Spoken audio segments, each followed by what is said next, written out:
You're listening to the Connecticut Real Estate Edge podcast, your source for tips and tricks on building wealth through real estate in Connecticut.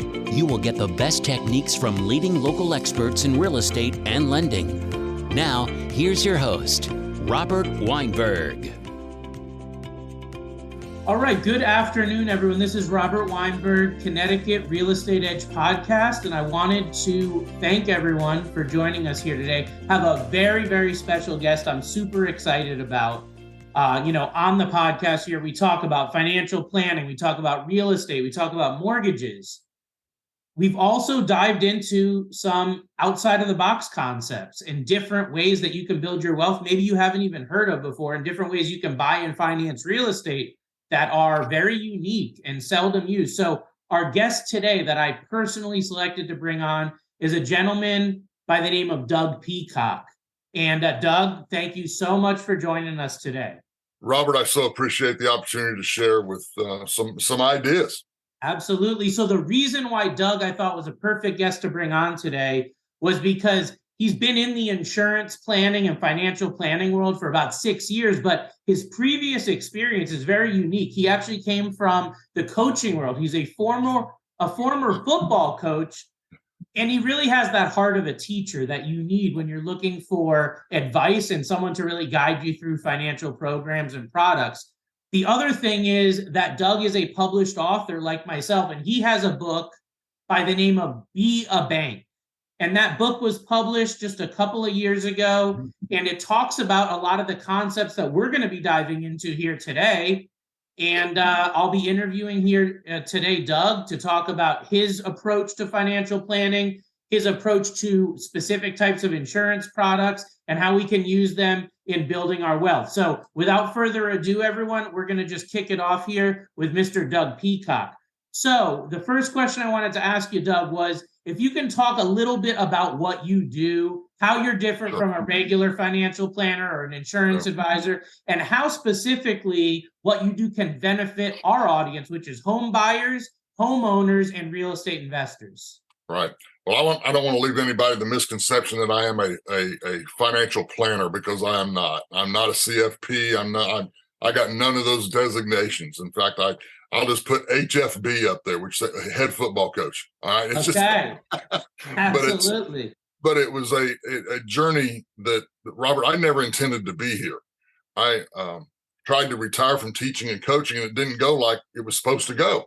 And I met a man named Nelson Nash, which I learned immensely from, and wanted to follow him. And I didn't quite meet the criteria to do that. And at my age, I wasn't going to go back and do that. So the great plan was that I learned the concepts, and then I just plugged them in to what I did. Well, then I learned that what I truly do is create a warehouse for people to store money. Now, whether you are into real estate, or whether you're trying to get into real estate, or whether you're trying to buy your first house, you know that capital counts. Oh yeah. Right? And now, where can I store that? And that's literally what I do. I want to create a warehouse that experiences true compound interest, compounding growth, because most of the time we interrupt that and we don't get the compounding. And yes, that really nice swoop up to the right and tall really looks good till I get hit with taxes, or velocity of the market, or volatility of the market, or I use the money because I have to get a washing machine, or something like that, or the fees that I have to pay out of that, whether I make money or not. Mm-hmm. And I got really disheartened with that, and found out that there were a lot of people frustrated as I was with money. So I found this warehouse and I thought, this warehouse has never failed to be profitable since inception. I'm going, no, wait a minute. That doesn't exist anymore. I mean, that sounds too good to be true. And I found out somewhere around 1759, in fact, I think it was actually in Connecticut where this started. And, it's weathered dozens of recessions, multiple market crashes, pandemics, Besides COVID, it went through the Spanish flu, 2 world wars, yet it's been profitable year after year, decade after decade, century after century, and nobody knows about it. And now all of a sudden, how much capital don't I want to put there? Right. Exactly. Shucks, You put as much come as you on. can. And so that's literally what I teach people. And then they got to get over their fear of a properly structured dividend paying whole life insurance policy. Exactly. It's got to be with a mutual company. And it's very, very selective. And I will coach you. And I'm okay. If I'm not your guy, I'm okay with that. But there are fundamentals to this game that you have to have right, or you will not win. Totally agree. So to give our listeners here some clarity, I personally, Robert Weinberg, I was turned on to this concept by a friend of mine who was a financial advisor, and he actually had the CFP designation, and he also did sell insurance products like whole life and whatnot. And when I was in my early 20s, he was telling me, hey, Rob, this is something you really need to look at. And I did. And I implemented the stuff that we're going to talk about here today. And I now have 4 different of these cash value policies. I've tapped multiple times for multiple reasons, many of which are buying real estate and financing real estate over the years.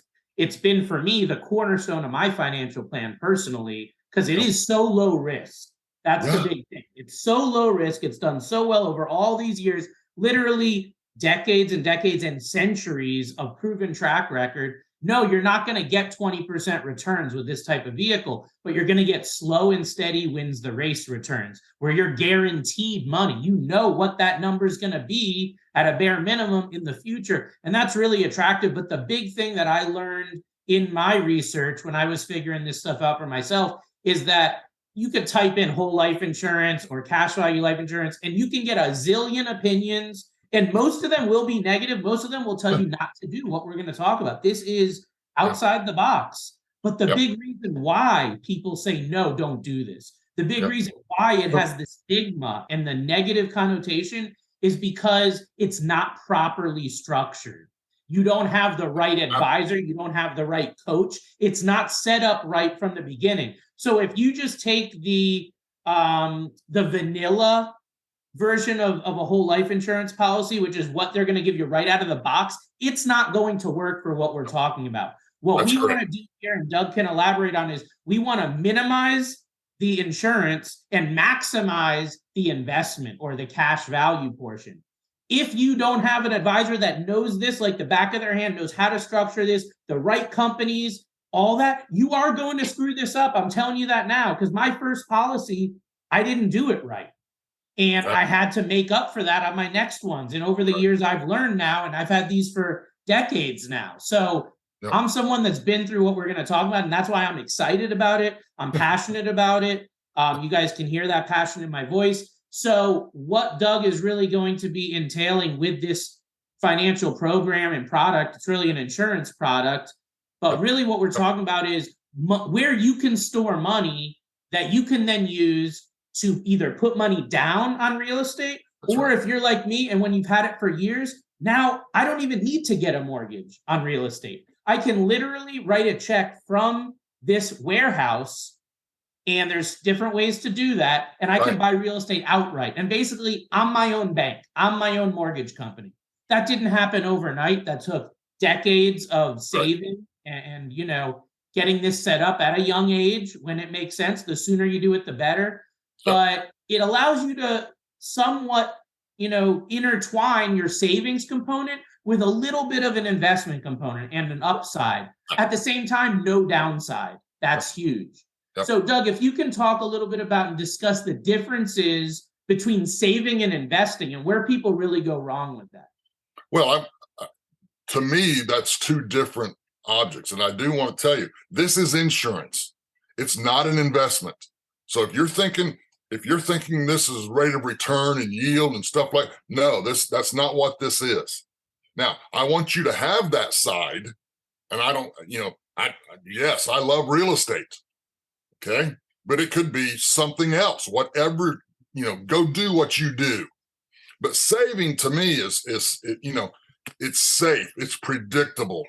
It's dependable. It's going to be there on the day that I need it. It's accessible. So when I need to fix the washing machine, or people talking about an emergency fund, well, I call it an opportunity fund.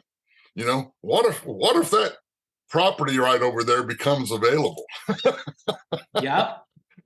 And oh, by the way, he wants to sell it immediately. Oh, okay. Will you take this for it? Bang, bang, bang. We're done, and it's easy. I hope that it's growing. I also want it leverageable. In other words, I can use that money as collateral for someplace else. We'll talk about that in a minute. But investing, there's money at risk. You got a chance to lose some of it or all of it. And trust me, when I tried to get out of teaching, I understood that. A teacher's 401k is called a 403b. It's the exact same thing, just a different tax rule for different people. I watched my 403 become a 203 twice in the last 10 years that I was teaching. It lost literally 50% of its value twice. And I'm going, shucks, this is going to get real ugly.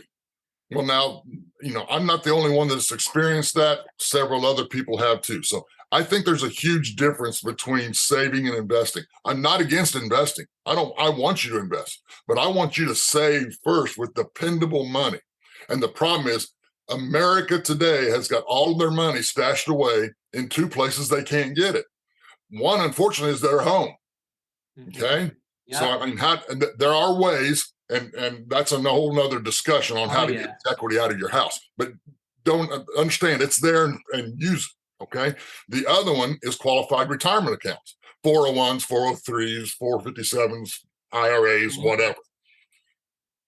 That money comes at a huge price if you're going to use it. Well, why do it? Plus, there's market volatility in all of it. I promise you, if you have one of those through your employer, the chances of you being in mutual funds are 99%. And you have no idea what the value is of that the day you need it the most. Plus, you have no idea what the tax rate's even going to be when the day you take it. And if you don't fit their parameters for age, which is 59.5 to 72, those 12 and a half years, then you're going to pay an extra 10% penalty.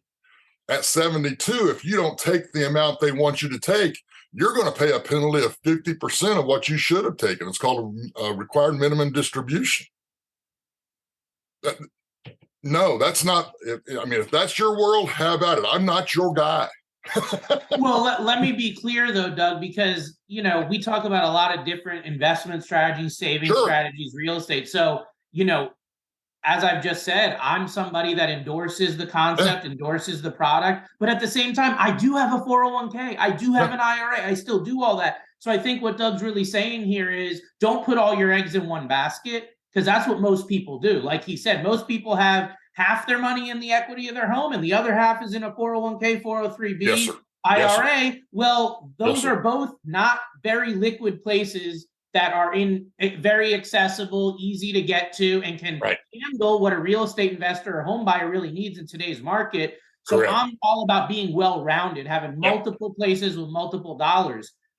If you need to choose, depending on where you're at in life, then there's definitely an argument to say a properly structured, dividend-paying whole life insurance product is a better place to put your money than a high-risk 401k. And there's a lot of pros and cons to each, but I think it's not a matter of picking one or the other. It's being knowledgeable, being educated, knowing the difference between both the products and understanding where should your money be going? Where should you be focusing that money to be? So like Doug said a minute ago, one of the big examples is you have that neighbor that's looking to sell their home.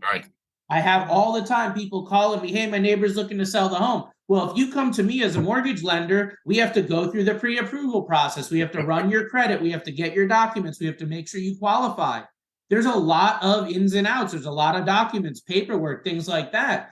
So it's a mortgage application process. On the other hand, if you had this in place, if you had this ready to go, this financial program, this insurance program, I should say, you can literally make a phone call or write a check within a day or two and buy that property.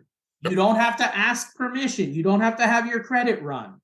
You don't have to tell them why why you need this money, or you don't even need to figure out how am I going to pay the money back. And again, that's a different topic too, but all those problems, all those stresses, all those issues that come with traditional financing, whether it be a regular conventional mortgage, a hard money loan, or whatever, all those issues go out the window.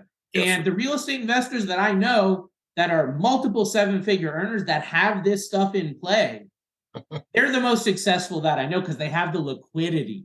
So It's not about rate of return. Like he said, it's not about, swinging for the fences and getting huge money back on your money. It's about having a warehouse to store that money where it's guaranteed, where it's accessible, where it is going to earn a little bit of return. So you are going to get, it's not going down.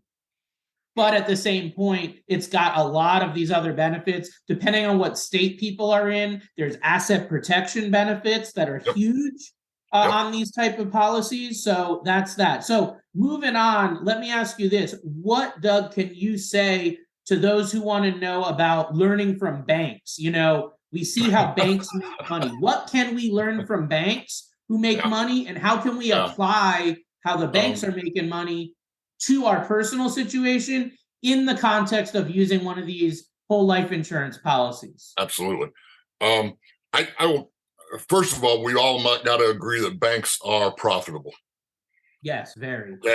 They ironically, in the lowest interest rate environment of our planet that we just come out of, now we're introduced to something called inflation, which people didn't even know about till 2 years ago. But the point is, there are banks who set records for profits over that last low interest rate.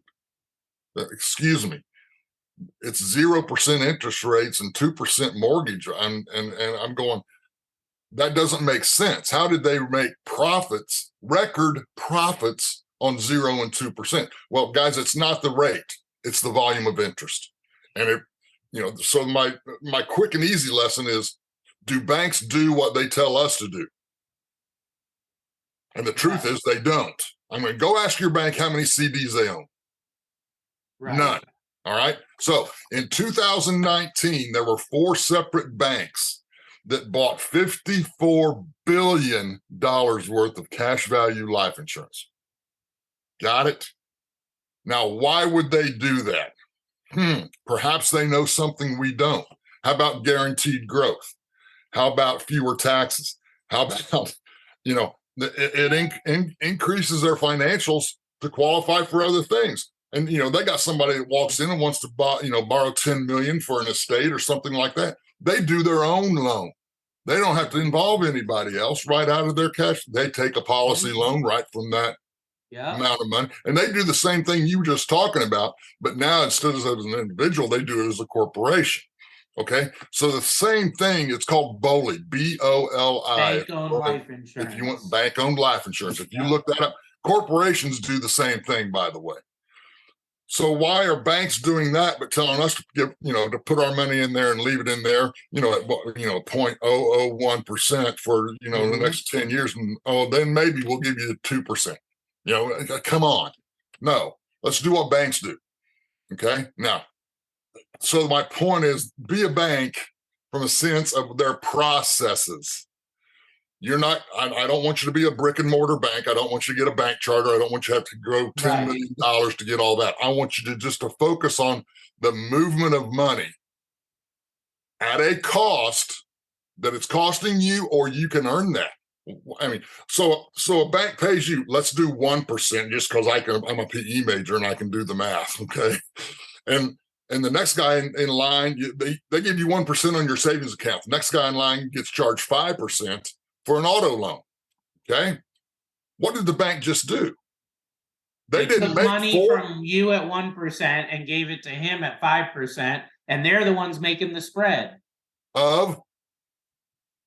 Everybody thinks it's 4%. They just made 400% on their dollar. Time out. You can do that. All right. And it doesn't matter. You don't like, the dollar and 5, change the numbers. Numbers are numbers. But the concept is sound and the concept works. And for all of our listeners, we've talked about concepts of financial arbitrage. That's what we've referred to this as, where you borrow, for example, from a mortgage loan at 3, 4, 5%. Then you take that money, you invest it in a company, an investment, some sort of opportunity where you're making several percentage points more than you're being charged in interest on the loan. That spread is the arbitrage. That spread is your profit, and that spread is how you become the bank. So rather than taking money from a mortgage loan, you can do the same thing by using one of these insurance policies. The other thing that I want to mention is assets. So these policies, while they are insurance products, they are also considered financial assets because there is cash value. So when you go to actually apply for a mortgage, while you're building this stuff up in the background, one of the line items on the mortgage application is what assets you have. And one of the drop downs there is cash value life insurance. So if you have this policy funded, let's say you have $15,000 in cash value, you can actually list that as an asset on your mortgage application or on your loan application for any loan. So it is recognized as a solid financial asset. And again, it's been around for centuries. This isn't something that's new. It's just new concepts to many people because there's not a profit motive for a lot of people to show you this. That's why many people don't know about it. So let me ask you this question, Doug, which is, can you talk maybe about leverage and why specifically the home equity and the 401ks we talked about are so difficult to be collateralized, like some of the pitfalls behind that and why insurance is a better place. An insurance product is better for leverage and collateralization. Yeah, it's real simple because one place you have no control. Somebody else controls the money at your request. Yeah, yes, you're requesting, but you're jumping through their hoops, over their hurdles, over their obstacles, whatever they got. And the other place, you're in absolute and total control of the money. I mean, you don't, like you've already mentioned, to get that money out of my policy, guys, once you get it set up and once it works, it's literally 1-800 or click a button on a computer. Now, the first time around, it's slower. They got to get everything and make sure all the bases are covered and make sure it's safe. But the bottom line is, once you do this multiple times, it's a click on a computer anymore. It's bang, bang, bang. And it's not an application process. There's no P&L statements. There's none of that. It's 1-800. They're going to ask you 2 questions. How much money do you want? Where do you want us to send it to? So I'll tell you my approach to that and why I think it's so great is that number one is when you need the money, there's a saying that we've always kind of had in the lending industry, which is when you need the money, no one wants to give it to you. Right. When you don't need the money, everyone's banging your door down to give you a loan. So let's talk real world here. So if you lose your job and you have all this equity in your home, you're going to think, hey, let me go get that equity out. First thing you're going to do is go to apply with a bank or lender like myself. And the first thing we're going to ask you is, hey, what's your income? And if you say you lost your job, not all the time, but 9 out of 10 times, you're not getting that loan. Okay. Correct. If you are, it's going to be very expensive, high interest, fees, points, things of that nature. Right. But most of the time, you can't get money at all. So that's one of those scenarios. Right. When you need the money, you can't get it. The next thing is 401ks. Why I like this better than 401ks and stuff for borrowing is because every 401k policy I've seen, or every 401k account I've seen, and maybe there's a nationwide rule, you're capped at borrowing $50,000. Well, I don't know where everyone lives, but $50,000 ain't going to get you much in the way of buying a property. Maybe it'll help you with a down payment. That's about it right now. Years ago, different story. Right. What if you need 100,000, 200, 300,000? 401k is not going to work. You can't collateralize that in that amount. You have to withdraw the money. You don't want to do that. There's penalties, there's fees, taxes. You want to stay away from that. So if you're thinking big, which is what we do here, you're thinking 6 figures. The 401k is not going to be good for what we're talking about. I'm not saying it's not going to be good to draw in retirement. And again, that's a different conversation for a different day. I'm simply talking about for the use of real estate investing, home buying, building wealth. 401k is not going to be on the top of the radar. These properly structured policies are. So that's why I like this better. The next thing that I wanted to mention is whole life insurance versus universal life or index universal life. Can you just talk about the differences for a minute of why as we wrap up here, why whole life is better than the other alternative. Well, I will tell you from the point, I am very biased on this. Okay, so I want guarantees. I lived in the world where I didn't have the money that I thought was going to be there when I retired. So from this point forward, I want to know what that's worth. I want to know, I want to be able to look out and say, okay, it's going to be worth this in 5 years. It's going to be worth this in 50 years or whatever. So IULs are Index Universal Life is another type of insurance policy. They are cash value. My problem with them is that they will illustrate very, very well. They'll be really, really pretty and show you that there's lots of money in there. And they'll tell you, look, you're guaranteed to never lose money because the floor, if it goes negative, you stay at zero. That part is true. Okay. Mm-hmm. But what the problem is all of those are based on annual renewable term, which is automatic renewal. But what happens to term insurance as you get older? It's more expensive. It's more expensive. So, well, where does that cost come from? You're either going to pay it out of your pocket, which means that increases your premium, or it's going to be paid from the cash value of the policy. Okay. So when I tell people I want guarantees, only whole life does that. Okay. That's the only reason. I will never, ever, I have never, nor will I ever write an IUL policy. And that's just personal. If you want an IUL policy, have at it. Go get one. Have at it. Be careful. Right. Read the fine print. There's a reason there's 19 pages of disclosures with them. Mm-hmm. Well, what I'll say to that is, again, we're talking about lots of different financial and insurance products here, and you got to look at it in the context of your personal situation. I do have an IUL, but I also have 4 whole life policies. So for me, it's a portfolio of insurance that I'm using for different reasons, for different things. It gives me some diversification. It's much like having a stock portfolio. You're not going to put all your money in one company. You're going to spread it out through several. So let me bring up something else while we're here, Robert. Yeah. That's going to mean something to your clientele, to the guys that are listening. So all of a sudden you say, oh crap, I got the wrong policy. I don't have what you're talking about. Well, there is a 1035 exchange in insurance, just like there's a 1031 exchange in real estate, right? And it's a no tax. That can be rolled. Okay. That can be moved without tax consequences. Okay. But it's still an insurance product. Don't get that. So if you're somebody listening and you bought a policy years ago and you didn't have the right coach or advisor to help you, there are ways to fix it. Absolutely. I definitely recommend getting with Doug, and we'll give his contact info here in just a few. Absolutely. The heartbreak that I see from people who did it wrong, just like you talked about, you had to change your first one, but caught it early enough. Yeah. Guys, that generally happens 30, 40 years down the road, and they realize it didn't do what the guy told them it would do.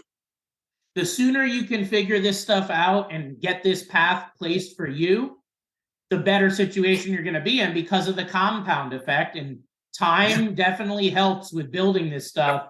And it took me 7 or 8 years to finally see profitability in these policies. This is not a short term. This is long term. No. But once I tell people it's not a microwave. Once you hit that break even though, and you start getting into the black on these, it gets very, very fun. It gets very sexy to see the numbers, and the compounding just starts rolling. And one of the best decisions, if not the best, I made from an investment, from a financial standpoint, and absolutely from an insurance standpoint. We're winding down here on our episode here, and I'm sure everyone's heads are spinning with lots of good ideas and info.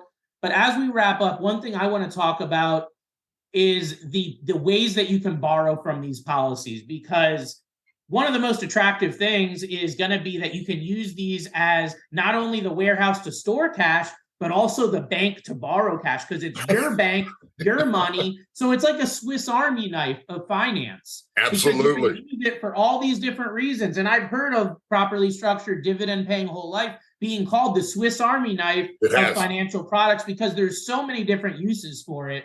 One of the coolest things that I found out only about 6 years into having these in place was that there's actually major U.S. banks that will allow you to put credit lines collateralized by these policies. They'll allow you to borrow up to 90% of the value of the policy. So if you have one of these cash value policies with a mutual insurance company and you have 100,000 in it, cash value, you can get a line of credit up to 90,000. These lines of credit have little to no fees. There's no appraisal or anything needed. Couple pieces of paperwork, no credit check. Boom, boom. They set it up, and then you can literally write a check out of there just like it was a bank account, but it's actually a line of credit collateralized by these insurance policies. So this information I had to dig for, but everyone says, where do I get this? What are the banks? I'll tell you right now, there's 2 banks I know of. I'm sure there's others, but there's 2 that I know of, which is Investors Bank, based out of New Jersey. Investors Bank has a life insurance line of credit. The other one is US Bank. US Bank, major bank in the country here. They also have a line of credit against insurance, but they will only do this with whole life insurance. They won't do it against IUL or other types. And also it has to be a mutual insurance company. We don't really have time to talk about that, but mutual insurance companies are where you want to make sure that you have these type of policies. That's going to guarantee you the track record. It's going to guarantee you that credibility of centuries of dividends being paid, and it's going to make sure that you have the right product, again, structured by the right person. So as we wrap up here, I want to really thank you, Doug, for your bit of time here today. Your knowledge is invaluable. You obviously know the game. You've been doing it. You've been helping people. That's all I do. You can help some of our listeners here as well. So I want to give everyone Doug's information. If what we're talking about here resonates with you, if you just want a free consultation, Doug does not charge to get those numbers put together. Have a conversation. There's nothing wrong with doing that to see if this is a fit for you. And Doug's contact, the best way to get in touch with him is just to check out his website. It's peacockwealthgroup.com. PEACOCK wealthgroup.com. peacockwealthgroup.com. And if you head over there, you can get Doug's information, his contact, email, phone numbers, lots more info than what we have time to talk about here today. But hopefully you now can see the light, and we've shed some light on something maybe you were not thinking about. Maybe it was something you haven't heard about, or maybe you've heard from Dave Ramsey, Susie Orman, and the people that keep saying this stuff doesn't work and this is a bad idea. Well, I'm here to tell you, unbiased, this has been the cornerstone of my financial plan. And this is something that I preach to everyone, as this is beyond just owning one home. This is beyond just having a portfolio of a few properties. This is about building a legacy for you and your family. This is about becoming a multi-millionaire, 7-8 figure net worth individual. Look at those people. Where do they have their money? 90% of them have something like this in their financial plan, and they didn't find out about it by just surfing the web. They found out about it by getting with the right advisors, getting the right advice, doing their research once they understood that, and then actually implementing the plan. So if I can motivate just one person here today, and Doug can help motivate you guys to get out there and actually implement this stuff, that's where the rubber meets the road. We can sit here and talk for hours about it. It's all about implementation. So go to the website, peacockwealthgroup.com, reach out to Doug, get a consultation, see if it makes sense for you. And as always, if I can be of assistance with anything around these programs, products, these opportunities, and where it comes to real estate, where it comes to mortgage lending, where it comes to all that, everyone can reach out to me, robgw.com, all my contact info. As always, it was a pleasure meeting with you, Doug. To all our listeners, thank you so much for spending the time, and we'll see you next week. Thanks, Robert. All right, everyone, take care. Thanks for listening. If you have questions about the information we've covered or would like to discuss mortgage financing for your situation, you can reach Robert Weinberg by visiting www.robgw.com.